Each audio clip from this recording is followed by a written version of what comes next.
Russia has spent this entire war believing one thing was untouchable: its rear. The logistics hubs, the airfields, the command centers far from the front, the places where wars are actually won. For years, Russia could strike deep into Ukraine with missiles and drones, while Ukraine had to ration every long-range hit like it was gold. That imbalance shaped everything. But right now, quietly, without dramatic announcements or flashy speeches, that advantage is collapsing, and Russia can't stop it. Because a new American weapon, built specifically for this war, is about to turn Russia's safe zones into kill zones. By the time Moscow fully understands what's coming, it may already be too late. If you want to understand why the next phase of this war looks completely different from everything we've seen so far, make sure you're watching closely. And if you appreciate deep, no-nonsense military breakdowns like this, hit subscribe now so you don't miss what's coming next. For most of the war, Russia's ability to strike Ukraine's rear has been one of its most decisive advantages. Cruise missiles launched from occupied territory, drones flying hundreds of kilometers, glide bombs dropped with near impunity. All of it allowed Russia to hit Ukrainian cities, infrastructure, and military targets while staying relatively safe itself. Ukraine fought back with ingenuity, long-range drones, sabotage operations, limited missile strikes, but there was always a gap, painful one. Ukraine simply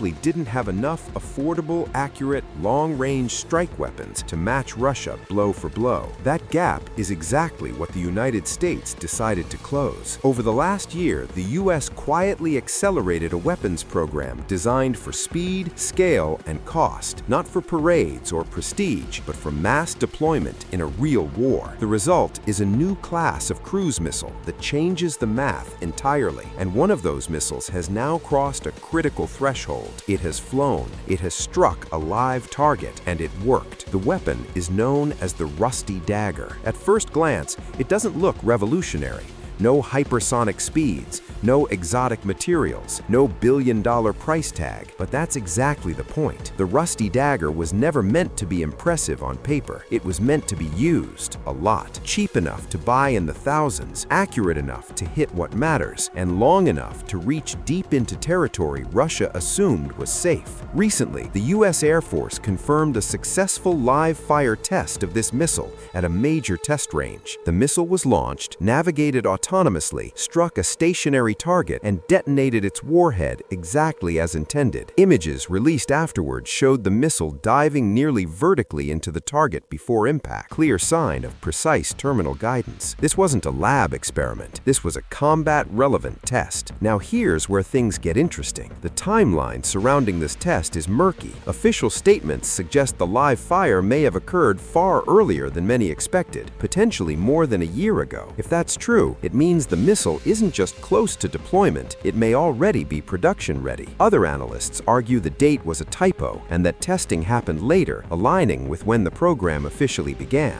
Either way, the conclusion is the same. The Rusty Dagger works, and it's moving forward fast. That speed matters more than almost any other detail. From initial contract to live fire demonstration in under 2 years is almost unheard of in modern weapons development. It signals something important. Bureaucracy was cut, requirements were simplified, and urgency was prioritized. This wasn't built for the Pentagon of the past. It was built for a war happening right now. And this missile is only one half of a much bigger effort. The Rusty Dagger is part of a broader initiative designed to flood Ukraine with long-range strike capability. Thousands of missiles, not dozens, not hundreds, thousands, funded largely by European partners, produced at a cost that makes sustained use realistic, and designed to integrate with aircraft Ukraine already operates, including Western fighters now entering service. Take a moment here, and if you're finding this breakdown useful so far, tap like. It helps more than you think, and it tells the algorithm this kind of analysis matters. Each missile costs a fraction of what traditional cruise missiles do. That changes everything. When a weapon is cheap enough, commanders stop hoarding it. They stop saving it for perfect targets. They start shaping the battlefield. Logistics hubs become liabilities facilities. Air defenses have to stay active constantly. Command posts have to move or go silent. Pressure builds everywhere, all at once. And that's exactly the nightmare scenario for Russia. What makes the Rusty Dagger especially dangerous isn't just its range. Though at roughly 400 kilometers, it outranges many systems Ukraine has used before. It's the combination of range, accuracy, and payload. The missile is believed to carry a warhead weighing around 500 pounds. That's enough to destroy hardened facilities, aircraft shelters, fuel depots, and fortified command centers. It's roughly comparable in destructive power to the guided bombs Russia has been dropping on Ukrainian cities, except now, the direction of that firepower is reversing. The missile's speed is subsonic, but that's not a weakness. Flying at around Mach 0.6, it's fast enough to reach targets quickly, but slow enough to fly low and follow terrain. That matters because terrain-hugging flight paths dramatically reduce detection time for air defenses. Radar sees it later. Interceptors have less time to react, and when you combine that with mass launches, even advanced air defense systems get overwhelmed. There's also the missile's launch flexibility. Unlike older systems that require specific platforms or complex launch procedures, the Rusty Dagger was designed to be adaptable. Its engine ignites without pyrotechnics, reducing its initial heat signature. It navigates autonomously using onboard systems, and it doesn't rely on constant external guidance. All of that makes it harder to jam, harder to track, and harder to stop. In simple terms, it was designed to survive modern air defense environments, and it's not alone. A second missile, developed under the same initiative, follows a similar philosophy. It emphasizes affordability, modular design, and compatibility with multiple aircraft types, including legacy platforms. While it hasn't yet been publicly confirmed to have completed live-fire testing, it has already demonstrated long-range flight. That means Ukraine isn't getting a single new weapon, it's getting an entire category of weapons. This is where the war shifts. Until now, Ukraine has relied heavily on drones for deep strikes. Those drones have been incredibly effective, but they're not ideal for every target. Drones carry small warheads, they're vulnerable to electronic warfare, and the longest-range versions are often reserved for the most strategic strikes inside Russia itself. Cruise missiles fill the gap in the middle. They hit harder than drones, they reach further than most artillery or rockets, and they can be used repeatedly against operational-level targets, the kind that actually sustain an army in the field. Think about what that means. Rail hubs feeding the front lines, ammunition depots supplying artillery, airfields launching strike aircraft, command centers coordinating offensives. All of them suddenly fall within consistent, repeatable strike range. And once those systems are disrupted, everything at the front starts to slow down.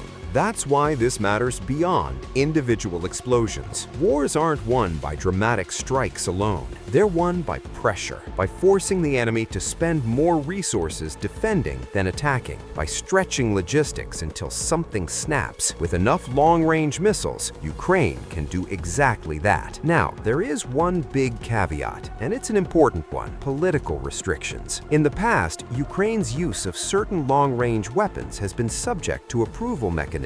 Requests reviewed, targets evaluated, permissions granted or denied. That system has shaped how and where Ukraine could strike, particularly inside Russian territory. Whether similar restrictions will apply to these new missiles remains an open question. But here's the key point. Even with restrictions, occupied Ukrainian territory is almost certainly fair game, and that alone covers a massive number of high-value Russian targets. Supply lines running through occupied regions, air bases operating there, command posts coordinating from behind the front, all suddenly exposed. If you're starting to see how this fits together, drop a comment with your thoughts. Do you think these missiles will be used conservatively or aggressively? There's also a deeper strategic layer here. These missiles represent something Russia did not expect: sustained Western Ukrainian weapons co-development during an active war, not emergency shipments, not leftovers from stockpiles. stockpiles, but systems designed, funded, and produced specifically to solve Ukraine's battlefield problems. That kind of cooperation signals long-term commitment. It tells Moscow that this isn't just about surviving the next offensive. It's about building an ecosystem where Ukraine can strike back repeatedly, independently, and at scale. And that changes how negotiations, pressure campaigns, and escalation dynamics play out. Economics matter too. Ukraine is fighting under enormous financial strain. Debt levels are high. Resources are finite. Every expensive missile used inefficiently hurts. That's why cost-effective weapons matter so much. When a missile costs a few $100,000 instead of millions, it becomes sustainable. It becomes something Ukraine can plan around, not just hope for. And from the perspective of manufacturers, battlefield success drives demand. If these missiles perform as expected, they won't just be used in Ukraine.